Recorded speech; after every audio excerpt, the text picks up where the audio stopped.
மாணவ மாணவியர்களுக்கு என்னுடைய அன்பான வணக்கம்.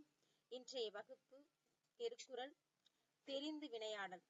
தெரிந்து வினையாடல் அப்படிங்கிறது வினை அப்படின்னா ஒரு செயல் செய்யறதுக்கு எவ்வாறு நம்ம இருக்கணும் அப்படிங்கிறது இந்த திருக்குறள்ல சொல்லியிருக்காங்க.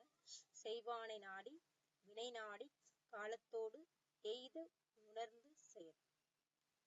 செயலாற்றும் திறன் உடையவர்கள் செய்ய வேண்டிய செயலையும் செய்வதற்கான காலத்தையும் ஆராய்ந்து செய்யணும் அப்படின்னு சொல்றாங்க. இதனை இதனால் இவன் முடிக்கும் என்றாய்ந்து அதனை அவன் கண்விடல். இந்த செயலை இவனிடம் கொடுத்தால் சரியாக செய்து முடிப்பான் என அவன் ஆராய்ந்து மட்டும்தான் அந்த செயலை அவனிடம் ஒப்படைக்க வேண்டும் என்பதை அழகாக சொல்லியிருக்காங்க. செங்கோன்மை இது அரசனுக்காக சொல்லப்பட்டது. ஊர்ந்து கண்ணோடது இறை புரிந்து யார் மாட்டும் தேர்ந்து செய் அக்கை முறை.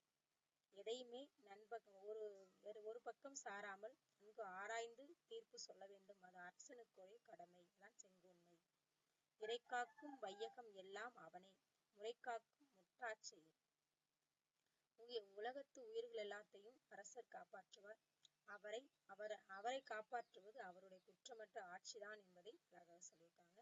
வெறுவந்த செய்யாமை தக்காங்கு நாடி தலை செல்லா வண்ணத்தால் ஒத்தாங்கு ஒருப்பது வேந்து. ஒருவர் குற்றத்தை முறையாக ஆராய்ந்து அவன் மீண்டும் குற்றம் செய்யாத அளவுக்கு தண்டனை கொடுக்க வேண்டும் என்பதை சொல்லியிருக்காங்க. அரசனுடைய கடமை. அதன் பிறகு இறைக்கடியன் என்று உரைக்கும் இன்னாச்சொல் வேந்தன் உரைக்கடுகி ஒல்லை கடு. நம் அரசர் கடுமையானவர் என்று குடிமக்களால் தூற்றப்படும் கொடுஞ்சொல்லை அரசர் வாழ்நாள் முழுவதுமே அழிந்து கொள்வார், கொஞ்சம் கொஞ்சமா அழிந்து விடுவார் அப்படிங்கிறத சொல்றாங்க. சொல்வன்மை கேட்டார் பிணிக்கும் தகைவியாய் கேளாரும் வேட்ப மொழிவதாம் சொல். கேட்பவரை தன்வயப்படுத்தும் அளவுக்கு தான் சொல்லுகின்ற சொல் அமைந்திருக்கணும். அதான் சொல்லுகின்ற சொல்ல சிறப்பு இருக்கணும் அப்படிங்கிறத சொல்றாங்க. சொல்லுக சொல்லை பிரிதர் சொல் அச்சொல்லை வெல்லும் சொல் இன்மை அறிந்து.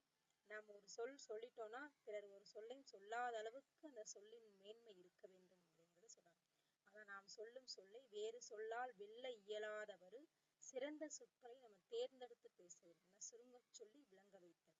அவையறிதல் அவையறிந்து ஆராய்ந்து சொல்லுதல். சொல்லின் தொகையறிந்த தூய்மையவர்.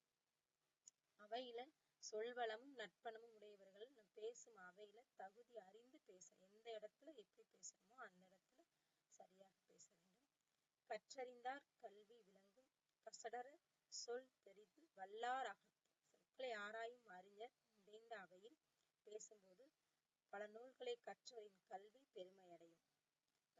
அவையில பேசும்பொழுதுதான் நாம் படித்த கல்வியின் பெருமை விளங்கும்.